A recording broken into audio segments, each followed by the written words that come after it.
Well, we're in an honest mood, aren't we? yeah, we are in an honest mood. I mean, when you have a look at what Order was able to do to Gravitas, Yep. and then you had a look at what Chiefs just did to Direwolves yesterday, and then Direwolves just beat Order by transient properties, this is like a 16-minute game, tops. And Chiefs were looking really strong yesterday, and today they're They've got an Cuppers. equal super team. They've got Swiper and they've got Cupcake. Yeah, Cupcake's playing. That was a really interesting Twitter announcement because, as far as I was concerned, he was a coach. I didn't know we could sub coaches in anymore. I thought Maybe it was at Choo Choo's university. just playing next week. Rusty should play next game. You should. He is. You could do it. Look how happy he is. Look at that face right there. He knows we're talking about him. He certainly does. I mean, for those that don't know, like Cupcake is an absolute legit monster in the bottom lane. Like really good support player, plays absolutely everything. Was the support of Lost on Legacy. Then went over to the Direwolves, 1-2 splits with them as well. And like this is a guy that's just like a genuine superstar. So Yeah. like I mean, I think that he could potentially still be the best support in the league, even though he hasn't played for 7 months. Well, we are about to find out. Welcome back to the league, Cupcake, and welcome to the Macca's Champ Select with Rusty and Pulse. Thank you. And that could be you, Rusty. It could be Look me. how happy Cupcake was. I also, fun fact for Cupcake and Tien, who are both the subs for the Chiefs, clearly, neither of them have a jersey with their name on it. So right now, Cupcake's playing with a Claire jersey, and yesterday Tien was playing with a Ayla jersey. So we really need to work that one out, Chiefs. But still, I'm very excited to see Cupcake play. And Do you have a jersey, Rusty? I do. You do? I have two that say Rusty. I'm ready to play. Unbelievable. AV, the rest of the players just need to give me permission. I'm sure you can just challenge someone to a trial by combat. I'm I not talking could. about League of I Legends. could. All right, well, let's get into the game of Gravitas and the Chiefs.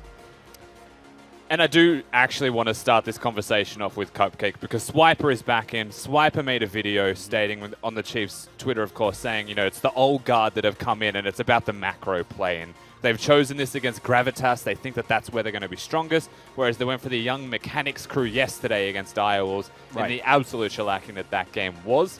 So this time around, you look at the draft, there's a couple of things you'd be excited to see, but for me, it's about how can we make the best possible map play. And for someone like Cupcake, to me, that's a Tahm Kench or my favorite champion that he also plays that we discussed before, the Bard. Renex and Aatrox taking off here. Karma from Chiefs. Looking towards their second ban now. And it's going to be Sejuani, so none of that. None of that here today. And looking towards the final ban now from Gravitas. So if they go swing targets or whether they just go pretty standard.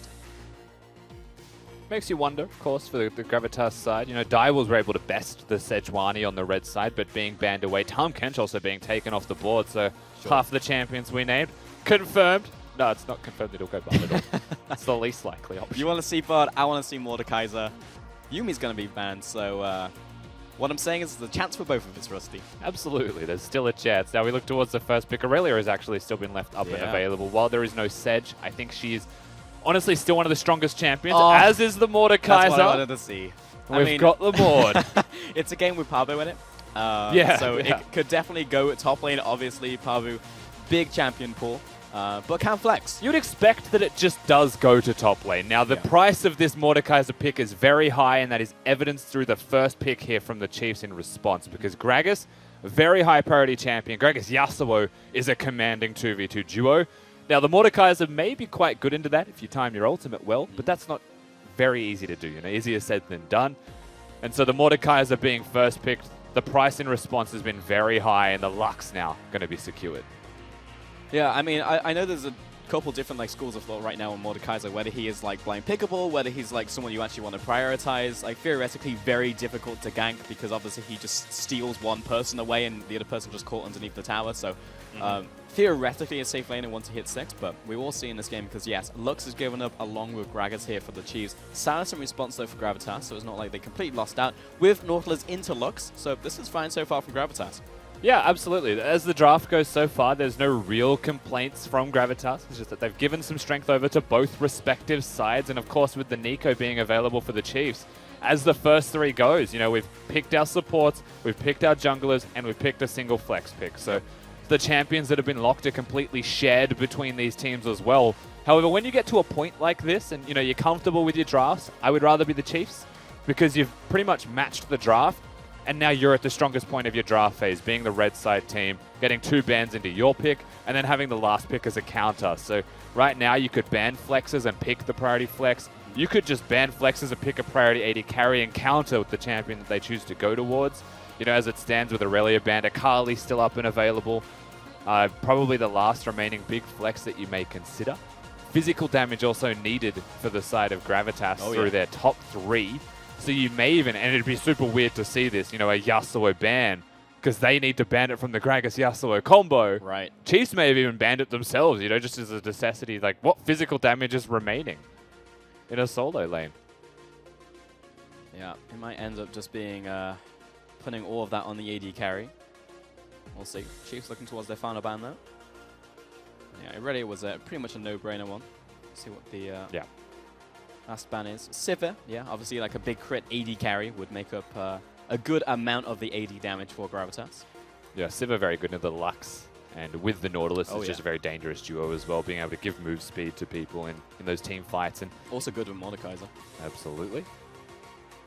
Now with the Yasuo band, it makes you wonder where they'll go next. You know, we saw a Talon yesterday. Will we see another Talon or a Zed, you know, types of focuses today? It's possible. You know, when you go towards the Nico, when you go towards the Gragas as your 2 champions of choice, right now, I think Chiefs have the advantage by doing exactly this in the draft, like we mentioned. Pick an AD that is priority, Ezlux, good duo. Now you counter mid lane with whatever you would like, but I still think that both teams are going down the route of like something physical would be really nice to have in mid lane or in top lane as a flex. So there's a chance the Mordekaiser goes mid, though I would say it's most likely top. Yeah, and you would say that just because it's, you know, Pabu on Gravitas right here, piloting it. Lucian was the final ban there from Gravitas. Wondered if it was going to be the Ezreal, because we just see so much Ezreal looks nowadays, but was instantly picked up by Raze. And Gravitas actually lock in the Azir, so we are still in AP damage territory. And I feel like this is a similar story to yesterday, actually, for Gravitas. You know, it ended up being a very heavy AP composition and just being late game like, well, we have no AD. But we have Xayah to fill in that role here. Yeah, they've got the Xayah this time, so they, you know, that yesterday Gravitas were able to play the Xayah. It was okay. You know, there was some moments where it looked good, but the Xayah Nautilus wasn't able to really get rolling too much in their defeat. Now, in saying that, it's the top side of the map that is completely magic damage, so getting active through their bottom lane, having the bot lane be ahead is going to be very important for them for certain. As now it's just going to be the Corki and Claire. We're picking that one up, and that rounds out the composition for the Chiefs, who have gone towards the poke type of composition with really good disengage from their top side of the map. Gragas and Nico, fantastic disengage champions, and really good pick as well. Lux Nico on the same screen is just devastating to deal with. I mean, it just feels like a very big keep away comp with Corki coming in there as well. Seen a lot of Corki in the last 2 days, actually, in the OPL. Yeah. And yeah, it's just like stay at 700 units away from your opponent at all times. If they get close, bind them, cast them, jump away from them. So yeah, it could be very difficult for some of these champions on Gravitas who actually want to gap close, get in there, do damage. So without a flank front to back, this is going to be very difficult for Gravitas. Yeah, to say the least. I think it is probably the most important part of the map for me is bot lane 2v2 and the jungler and how those 3 are able to really interact with their respective opponents. If a Nautilus is free to move around the map, suddenly their composition not so bad. You know, if a raid is super far ahead, items are a little bit harder to purchase in the way of resistances. And if Praelus gets rolling, he's got access to the Nico ultimate, which is a very big deal. He's got an Ezreal ultimate, a Lux ultimate, and a Gragas ultimate. Like, all 4 of those are nuts for him to actually be able to throw at people if he gets snowballed as well and his damage output becomes very, very high. Yeah, it just feels frustrating to play into, for sure, from what we've seen constructed here. And then we'll see if they can just get through that laning phase and get to that point where they can just play keep away through the entire game. And as we get into game, we're getting the coach with us. We have Volt joining us once again. How are you, Volt? I'm very well, thank you. All right, so first off, I'm going to ask you, what do you think about Mordekaiser? Because first picked, big priority here for Gravitas. What's your opinion? Mordekaiser's a weird one. It's had like up and down success in all the scrims that we've seen. We don't know if it's like actually that good. People just sort of respect banning it, I think, because they don't really know if it's good or not. No one's seen like a competitive region play it because Korea it's disabled in. China, I think, don't have access to it either, I'm pretty sure. So Until today or yesterday, yeah, I think. so there's a lot of like big question marks about if it's good or not. But we have what's probably a good matchup into it, so I think we're happy. And looking towards your composition as well, I would say that you've actually got one of the stronger compositions available to teams right now. But in terms of styles, it's drastically different to someone like Order's comp in last game. So do you guys as the Chiefs believe that this like long-range poke type of composition with disengage is the best? Or is this just where you guys have really wound up this week? It's not so much like this is the best comp ever. It's more so that it's how draft played out for us. It was like really good to take all of our picks into their champions, and the comp works together. So that's the main thing that we're looking toward here. We got good matchups pretty much everywhere, and the comp works together. So that's the main. And I think we have a pretty obvious question here to ask Volt. Cupcake, what's going on? So we saw the success of the Swiper plus DN rotation, like as a 6-man roster, and having like the experience versus like the young fingers of DN, I suppose. It has proved really useful. I think Swiper's in basically like close to career best form, and DN is obviously like he hasn't lost on stage yet. He's looking really good. He just had a really good match against Direwolves yesterday. So with Cupcake finishing his uni semester, he has a lot of time to just fly over here and just scrim with us and be able to play on stage. So we're just going to integrate him into a 7-man roster and do a similar thing, we hope, and hopefully that makes Ayla better and Cupcake better. Cool. Where do you see the team right now in terms of the rest of the league, to be honest? Because you look at Gravitas and it seems like it should just be a gimme, right? But where do you feel like your team is? I think there's always potential to upset in best of ones. So I don't think Gravitas are easy beat by any means. We nearly lost to them last time with arguably like an Exodia comp of like, I think it was Sedjar Camille we had. But like we rate ourselves up with the top teams, like with Mammoth Bombers. They're the main two competitors with us right now. I don't think we're clearly better or clearly worse than them. It's all like you know, every game is like a 50-50 kind of. Depends how draft goes, depends how we play, who shows up on the day, that kind of stuff. Sure. Well, thank you so much for your time, and we'll catch you next time. Thank you very much.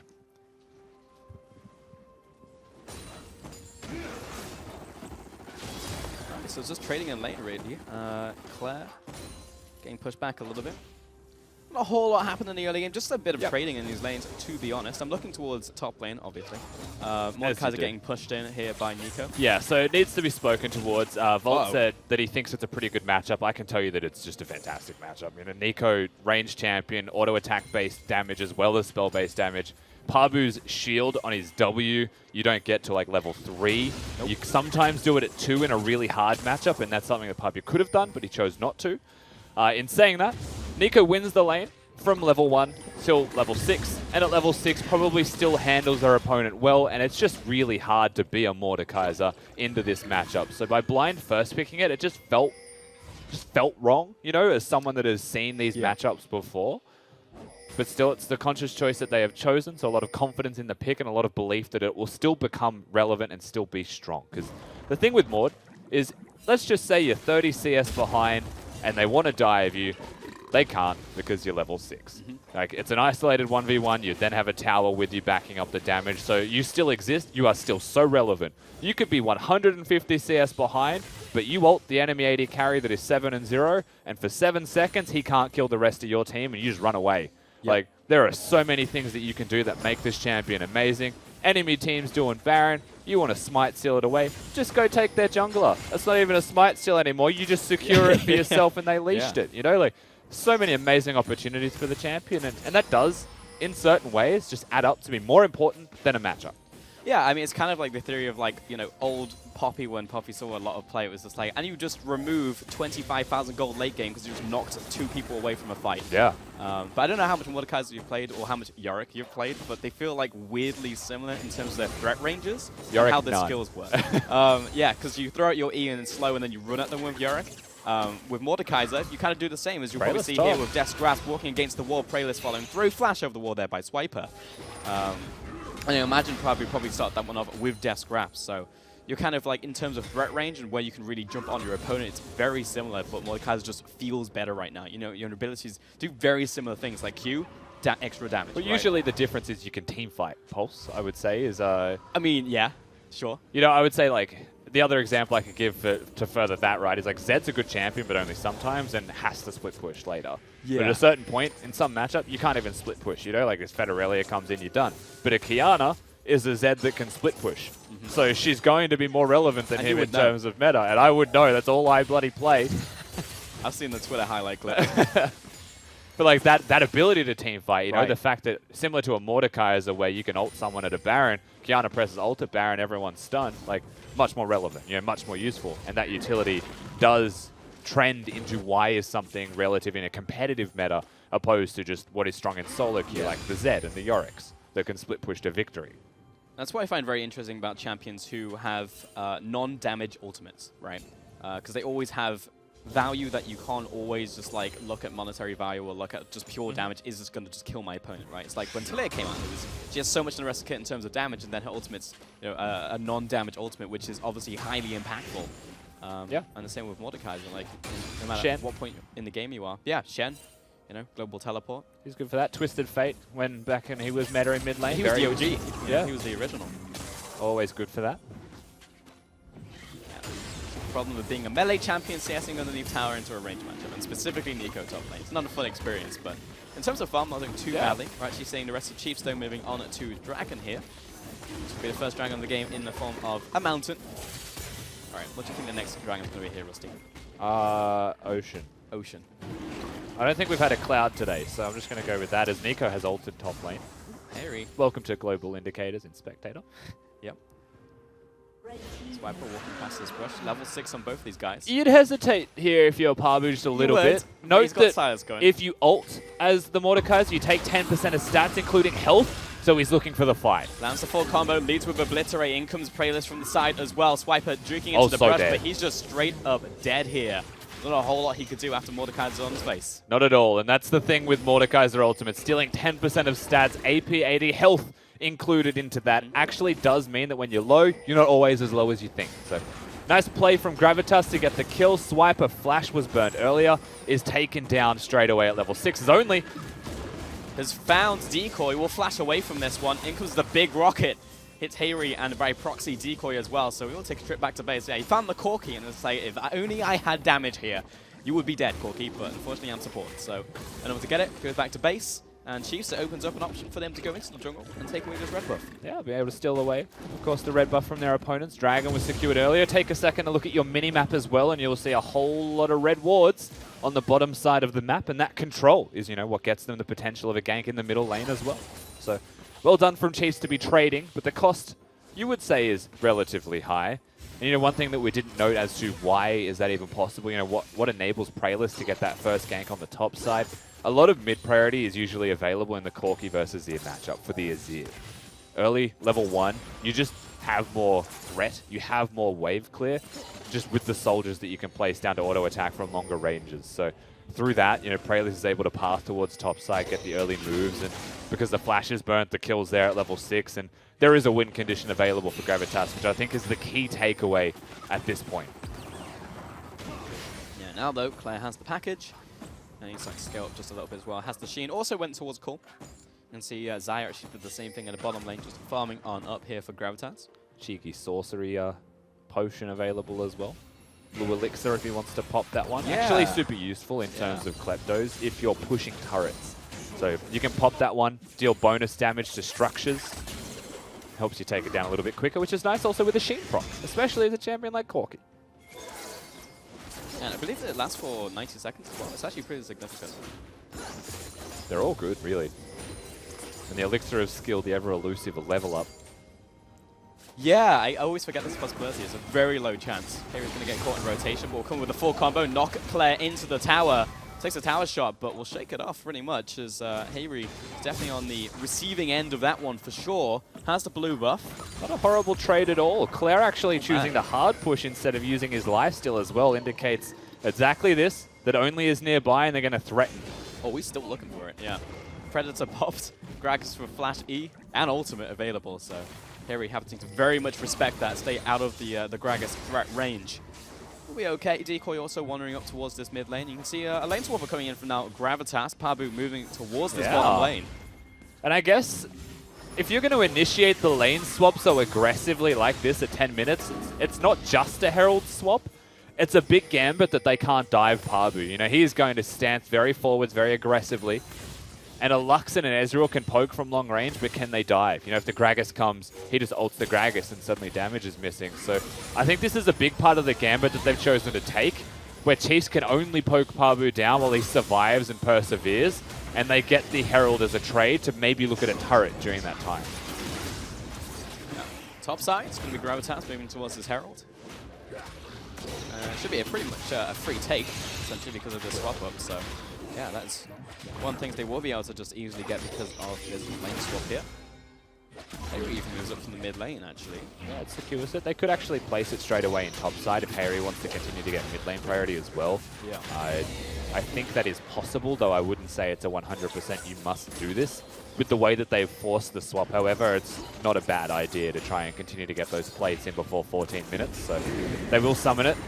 And the gambit that we were discussing with Gravitas has been put into effect here. So it will be first turret for either of these teams, most likely Gravitas, as they've got the Herald to push it in. And Pabu is trying to hold with his face, just putting his face in it. Ooh, he's popped ultimate, and now he's just charging after race. You could actually see he was against the edge of the arena and had nowhere to run. Pabu will find a 1 versus 2 kill. And that's it. First turret and a kill going over to Gravitas. They save the turret in bot lane because Gragas doesn't go down there as well. They don't threaten the dive. They just enable or allow even Pabu to step up and try and hold that one. Uh-oh. There's mid. Claire good flashes flash. forwards. Ooh, tries for it. Claire will still get the kill, but there's a lot of mind games coming out there. Yeah, I think he was actually going to try and ult Claire towards his own turret to perhaps try and force the trade, but just has to press the buttons as fast as he can before he dies. And well done here from Claire in the mid lane to secure the kill. It does give them an opportunity to push forwards if they'd like and hit the turret plates, but not this time. Mountain Dragon is available. I will say that Mordekaiser in spectator mode, not that cool. You know, No, he not at pops all. ultimate, and you're just like, there's like a little orb on top of someone, and that's it. You know, I want to see the arena, I want to see something, but You know, one of the best things about Mordecai, we'll talk about what happens here we'll watch first. this mid lane. Claire is able to just chunk him out, hits all of his spells, a nice little dash away so the Harry couldn't ult, it seems, and Harry wasn't going for the all-in trade. Finds the wrong But hit. Claire wants it. So stopwatch is in, but Claire also had the Q timing, and you can see what he was thinking there, Harry, but a little bit aggressive. And I mean, Claire knew what he could do, he knew his limits and took it. What was I going to say? I was talking about Mordekaiser. Okay, so the thing that I thought was really funny with Mordekaiser in practice, ever since he's been enabled, is that you're, like, as the person playing it, you have no idea what happened in a team fight. Yeah. So like, you're a pro Full on player, blinkers. you're watching the game, you're like, well, I 1v1'd this guy, I don't know what happened with you guys, but I did my job. And you have to watch every single VOD in team fights. You're like, well, what actually happened here? Like, how did we lose? Yeah. That's a very unique situation to be in, to be honest. A lot of the time, you'll come to a post game and you're like, check out what I did. Yeah. Because no one 'Cause else you can didn't see see your it, yeah. 1v1 as well. And that's every team fight. Yeah, at the very least, I'd just like to see the edge of the arena, because you could see that Raze was clearly trapped up against it, because he was unable to juke back any further. But we didn't really see it on the client, so as we saw it, it was just like, why are you standing still, Ezreal? As there was a Mordekaiser hitting you. Got for first item, Proto Belt, which is obviously very useful for a champion with no dash. Yeah, but that isn't a Rylai's or a Leandri's. So No. he doesn't have as much sticking potential as a Rylai's and doesn't have as much damage as a Leandri's. There's a nice stopwatch, keeps him alive for a bit. Oh, completely obliterated there by Raze, and Decoy now under attack. Claire jumps the walls, he's hit by the death charge. Praelis just backing away with his team. It would just be the kill onto the AD carry, but second dragon confirmed by Chiefs Ash, another one in 3.5 minutes from now, so just Third keeping control mountain. of the area. Yeah, 3 mountains to start off the game.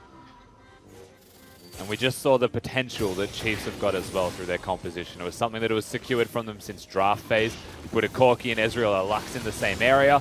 Hang on a second, only. Only has been caught out by Harry. He was actually recalling in that brush, and just Zia turned the corner, found the Gragas with no ult, no resources. Pabu. Just killed him.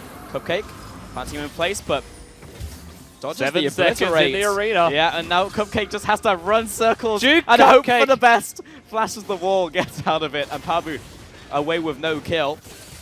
Dredge line onto Raze, and yeah, unsuccessful there for the Mordekaiser. That was a flash ultimate from Pabu. Just every spell dodged by Cupcake shows that he's still got the mechanics there, even Yeah. though he's got the old man coach hands.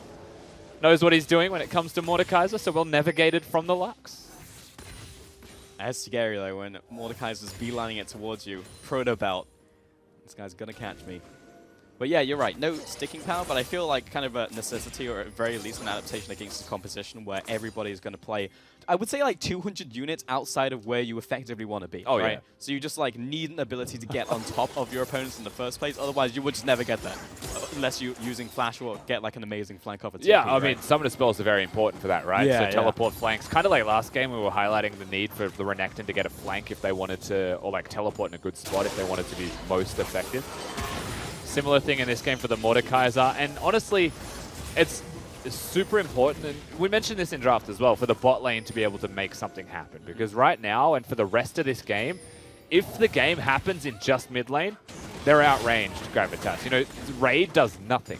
He literally cannot step up without a Nico E or a Lux Q going at his face. And then there's a Corki Rocket, there's a Gragas ultimate. There's too much for him to deal with. So he needs to either be ahead so that he's the focal point, can outplay if they're trying to dive, or they need to have the map position, more importantly, around objectives or places that they want to be to make the Chiefs come to them, so that he can't just stand there and just cop an onslaught of skill shots from too far away for him to counterplay.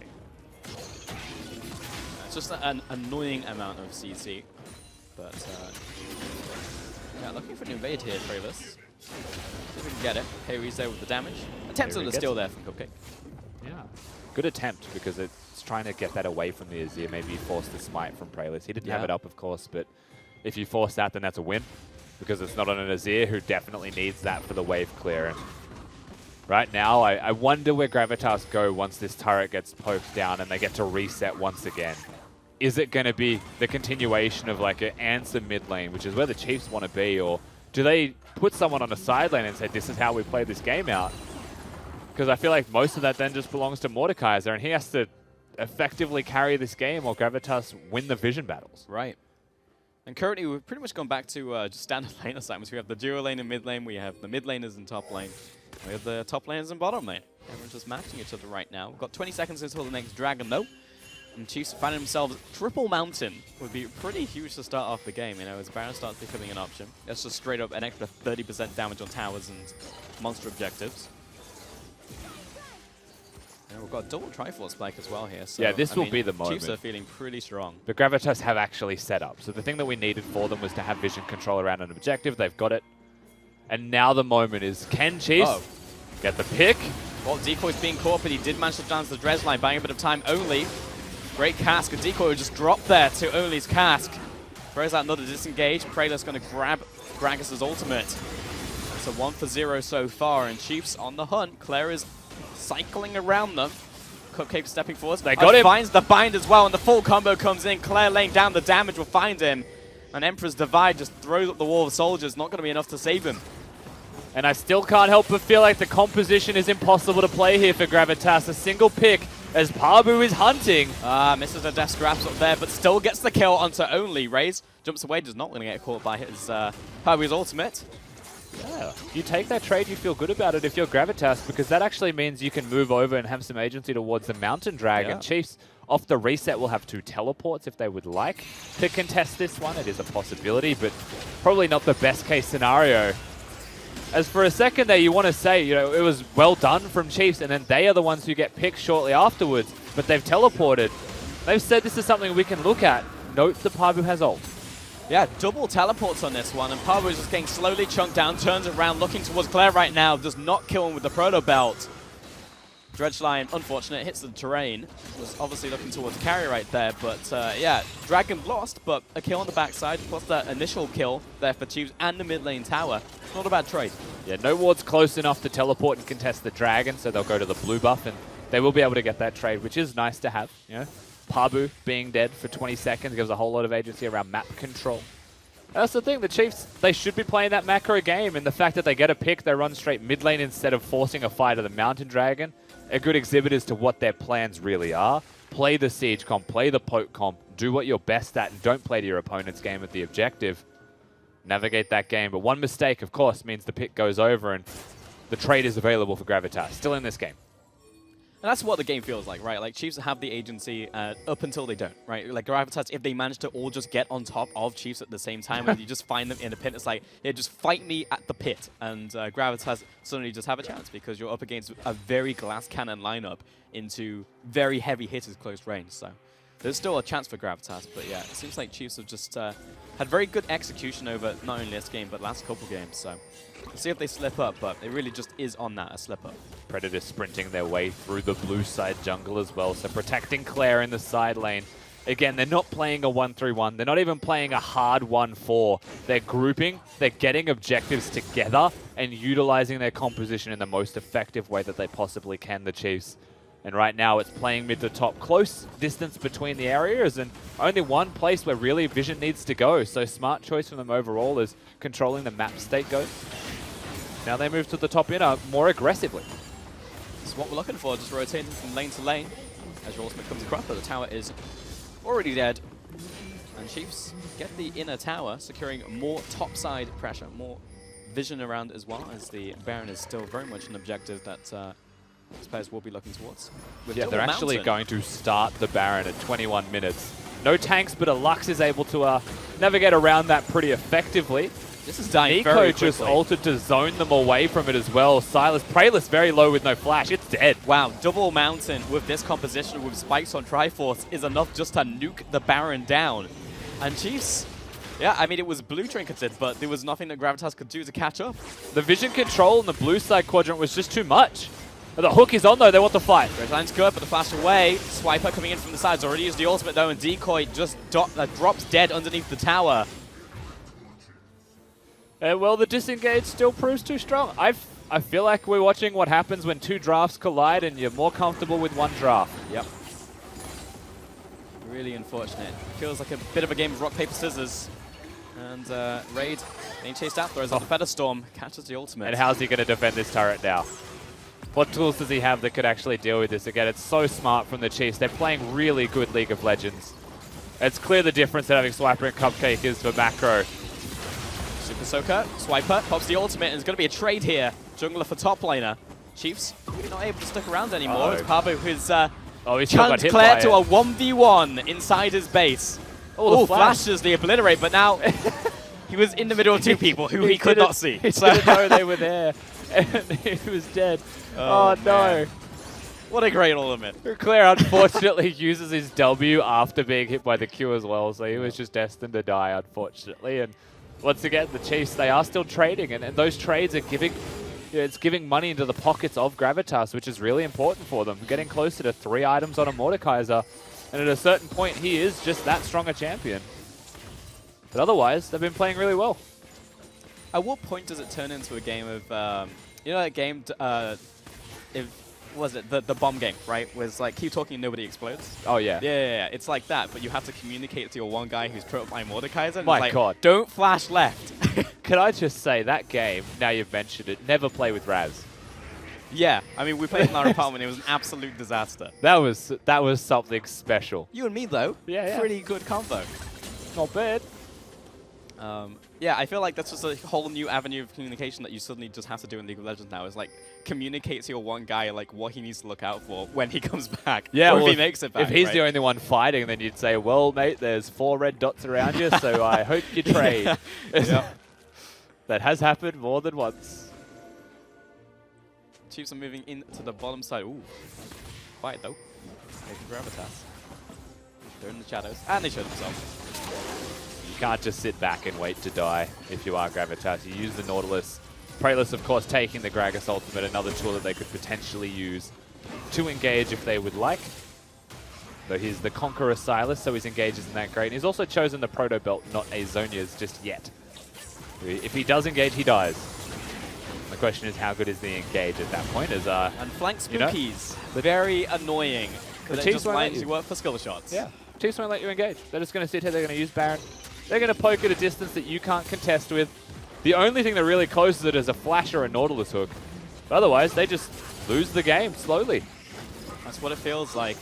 And because Chiefs are just playing the macro so well, starved all the vision here from Gravitas, there's going to have to be maybe just a crazy teleport here from Pavu, maybe behind the Chiefs and just run at them. But even then, there's so much CC, so much disengage for them. Just being suffocated out of this game. The Azir turret helps a lot here, though. It holds the fort for just long enough, it feels like, to force Chiefs back and force the disengage completely. You know, health bar starting to wane for Cupcake. Mana starting to become a little bit low for Raze. And, you know, while he has the teleport, the fact that the person who has to place all of the vision for you is too low means that you'll just disengage. And, you know, of all things to disengage to, not a bad option. Yeah, run away, pick up an Infernal Dragon, go back to base, and get to spend all the gold you just accrued as well. So it's not a bad situation at all for the Chiefs. I mean, the fact that you don't have an engage in the first place is just testament to how well Chiefs are playing the push there into Gravitas. Gravitas at the same time have 2 teleports available. So if they do look for that one big engage and big flank, then they could theoretically look for it. This is where you can take stock of the game state, however, and look at things that are needed to make these plays happen, you know? So first of all, control wards, how are they placed right now between these teams? A lot more space available for the Chiefs. Currently, a Doran's Ring and a Corrupting Potion could be sold if you were Harry to add to that, but he's also really highly prioritizing his item spikes. He needs to be doing all the damage for the team. On the other side as well, there's 2 stopwatches for their disengaged members, so they could also be engage tools now. And that actually enables the Chiefs a whole lot more, as well as having those extra control wards to place and control in general over Summoner's Rift. Coming in, just grasp misses. Chiefs got the teleport, maybe looking to move forwards here. Ooh, good pin against the wall there with the explosive cast, but maybe able to really follow up. There's Ezreal ultimate coming across, chunked out Raid. That's a package Decoy. on Claire though, he could go. Getting out of there. He's down to half, but immediate depth charge. The rest of the team isn't here, but it's enough to push Claire away. And Pabu under attack though, Raid is constantly hammering down with these Mystic shots. Redemption healing up the rest of Chiefs, and they are just going to keep on pushing this mid lane. Only looking towards Hayri, he flashes away, turns around the Sand Soldiers. Getting caught out by the Essence Flux, jumps to the wall, Prayless. Again, another dash away, and Chiefs. You see, just teleport in, Pabu. Forwards. This has got to be it here for the Gravitas lineup.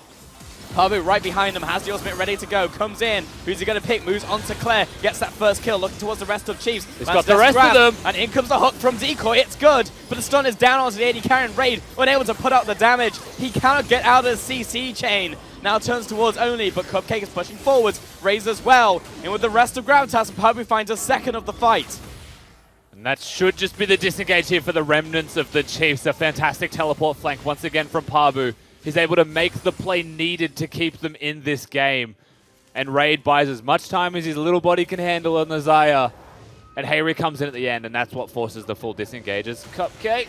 Oh, he's found it. Oh, he's in trouble now. Yeah. Indestructible into Obliterate. There it is.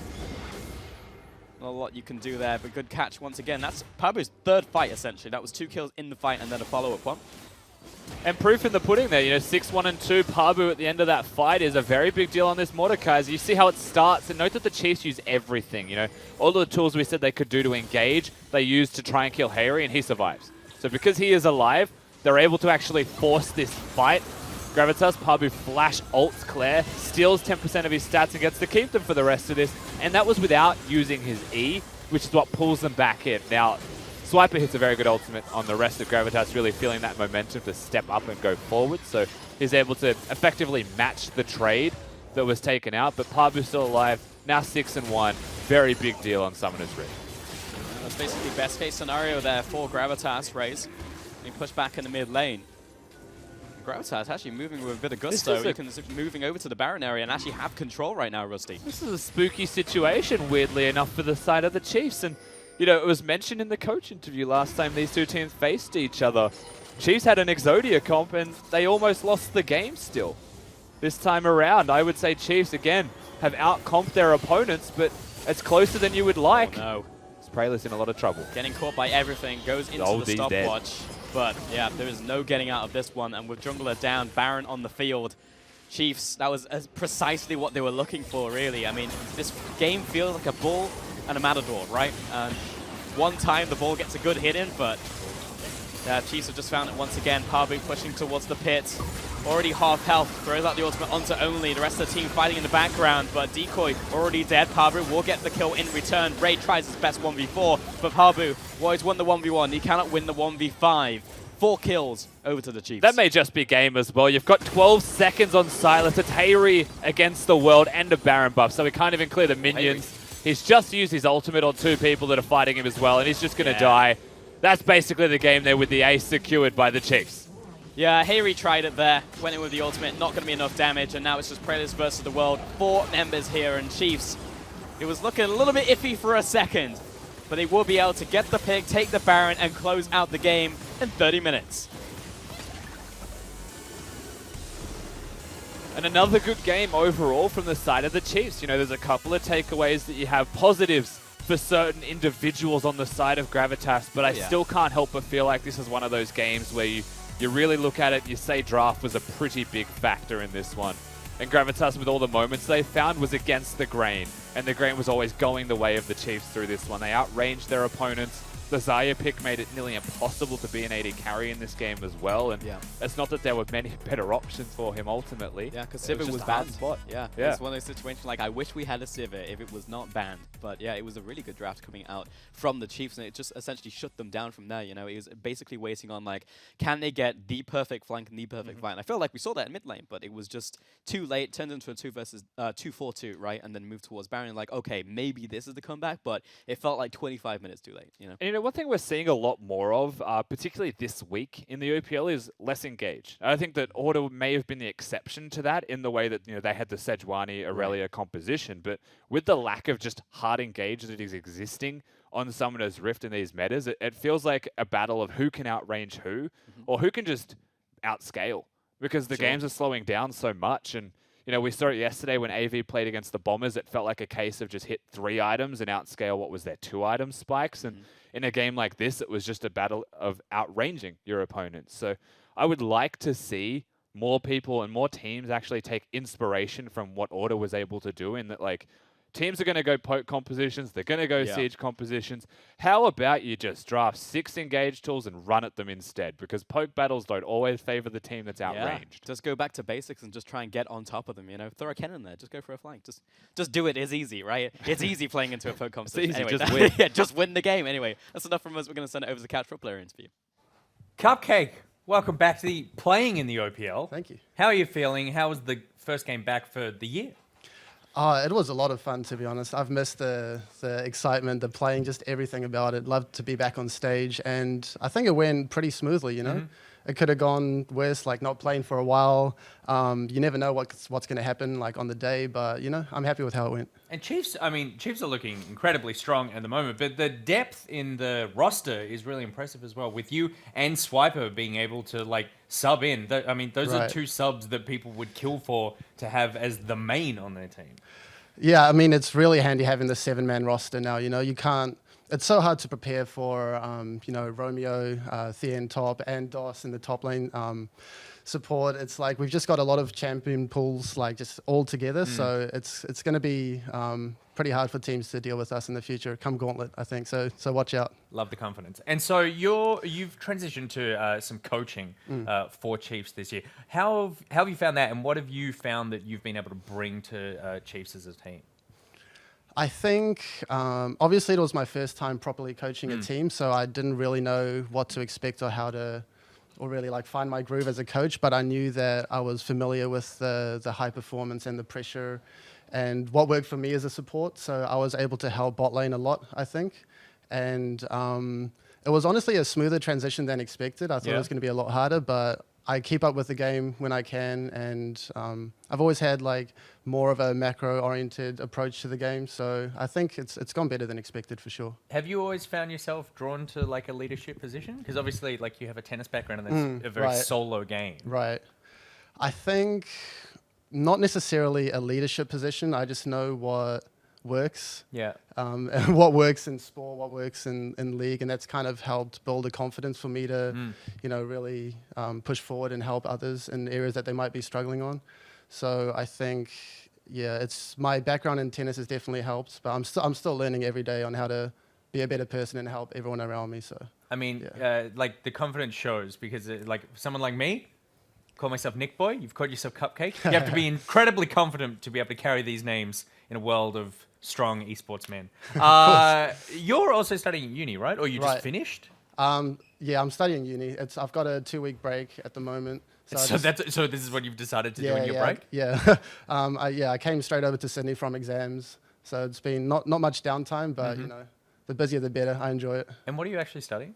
Psychology and exercise science. All right. Yep. All right. You're an intimidating man, Cupcake. All right. Well, thank you very much. Congratulations on the win. Thank you. May there be many more ahead. We'd love to see you back here. And like you said, potentially running through the gauntlet. We'll be back after this break.